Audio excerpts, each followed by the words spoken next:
Hey folks, it's Friday. It's time to fire it up. I'm gonna try to get through this as fast as I can because I'm on my way to the co-op to see Bob Mandel and a bunch of the guys up there with all their fancy cars and trucks, and I'm excited to see them. But here we go. 1953 GMC panel truck. I actually built this truck back in 2016. It's got an LT1 engine. This engine probably 350 horsepower. It's got a 700 R4 transmission we put in there. We did a Mustang 2 independent front suspension, vintage heat and air. We did some polished aluminum valve covers, kind of dress it up a little. Put the heat shields on the spark plug wires. And one thing I found out recently is a LT1 engine. There was many different ones that they made, but these brass freeze plugs, when we got this engine from the builder or the supplier, it had brass freeze plugs. I thought that was pretty cool. Most of them are just metal. LT1 engine, if you'll notice, no distributor cap. The spark plug wires to distributor cap are behind the water pump, so everything's kind of goes down and around. Another thing I'd like to point out, I remember, so I've done about 5 LT1 engines over the years, and every time they set over 6 months, the injectors go bad. Don't know why, but it's always happened to me. So we put new injectors in there and it fires right up. But if it sets over 6 months, they will not crank. Let's walk around over here. And, well, we got a Fulton visor. This is Racing Blue up at Bird's Automotive. I picked my paint out and I just went through the magazine catalog, and it's referred to as Racing Blue. I think I did a snowshoe white or a cascade white, and then I laid down some gold and red stripe to set it off.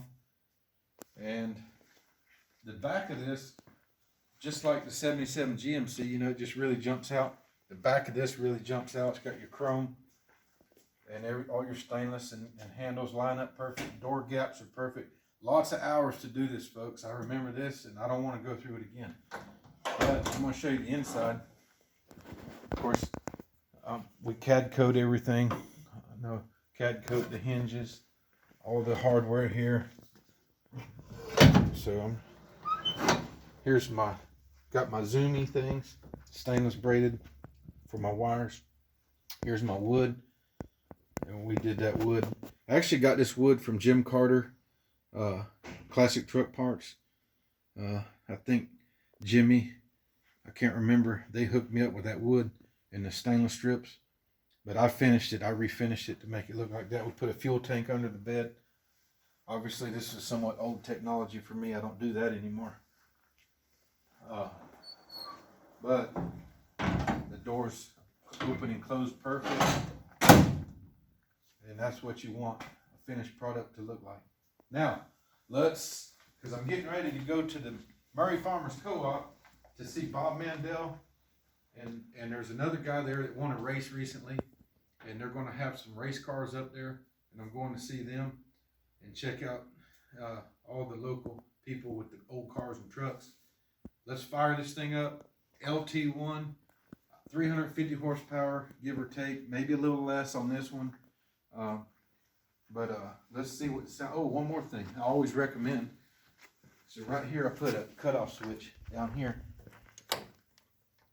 That way you don't burn your shop down or your house. And your insurance man likes that too. Let's see what happens. This is a brand new motor.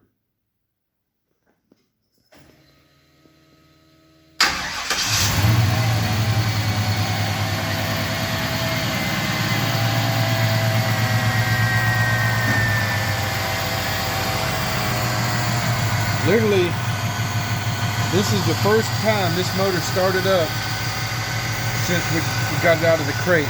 We switched everything over. We had to switch the intake over. Look how smooth that is.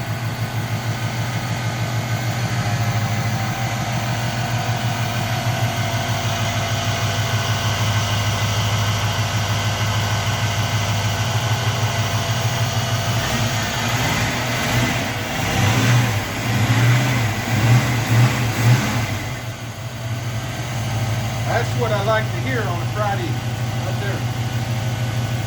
And the owner too, if he's watching.